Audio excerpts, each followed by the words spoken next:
तीन रथ को नाकचणा द्वार निकट को निया परंपरा अनुसार महाप्रभु सिंहद्वार दे आड़प मंडप विजे करथिबा बेले नाकचणा द्वार दे बाहुड़ा यात्रा रे बाहरी थांती।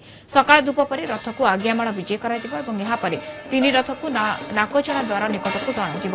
प्रथमे देवदलन रथ और पर नंदीघोष और शेष में तालध्वज रथ टणाଯିବ। गतकाली अनुष्ठित हो हेरा पंचमी नीति विधि परंपरा पूर्वक आड़प मंडप में विराजित महाप्रभु को दर्शन करने महालक्ष्मी श्रीगुंडीचा मंदिर को विजे करथिले। संध्या आलती पर विमान और पटुआर रे महालक्ष्मी श्रीमंदिर बाहरी गुंडीचा मंदिर अभिमुखे यात्रा करथिले। नंदीघोष रथ निकट में महालक्ष्मी पहुंचवा पर पति महापात्र सेवायत कर्पूर बंदापना बलिता बंदापना चाउल बंदापना इत्यादि करथिले। भोग जोग टेरा पड़िथिबारु महाप्रभु को देखा न पाई अभिमानिनी महालक्ष्मी नाकचणा द्वार दे प्रस्थान करथिले। या परे अभिमानिनी महालक्ष्मी नंदीघोष रथर चक भांगी बड़दाण्ड दे हेरा गोहिरी साही दे श्रीमंदिर भीतर को प्रस्थान करथिले।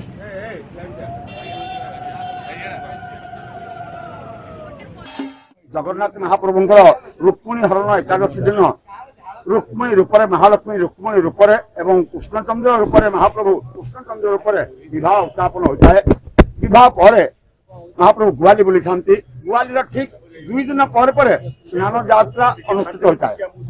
स्नान यात्रा जमती समापन हो जाए महाप्रभु भाई एवं भग्नी की धरी से श्रीगुंडीचा दिन यात्रा करती जन्म वेदी को तथा गुंडीचा घर को। महालक्ष्मी आज जो हेरा पंचमी जो दिन अच्छी श्रीगुंडीचार पंचम दिन में हेरा पंचमी भी अनुष्ठित होता है। आज तिथिटा हूँ षष्ठी। आज तिथि पंचमी नुहे षष्ठी तिथि श्रीगुंडीचार पंचम दिन में हेरा पंचमी अनुष्ठित होता है। आमर संज्ञात पूजा बस महालक्ष्मी सिंहद्वार दे रथखोला को बर्तमान महालक्ष्मी रथखोला पहुंचले। महालक्ष्मी पाखे जहाँ किसी कार्यक्रम विद्यापति द्वारा प्रथम कर्पूर आरती कर चाउल बंदापना बलितार बंदापना घोषा बेड़िया लगे दहीपटी लगे राजनीति हम समस्त कार्य सरला महालक्ष्मी जयविजय द्वारा पहुंचले।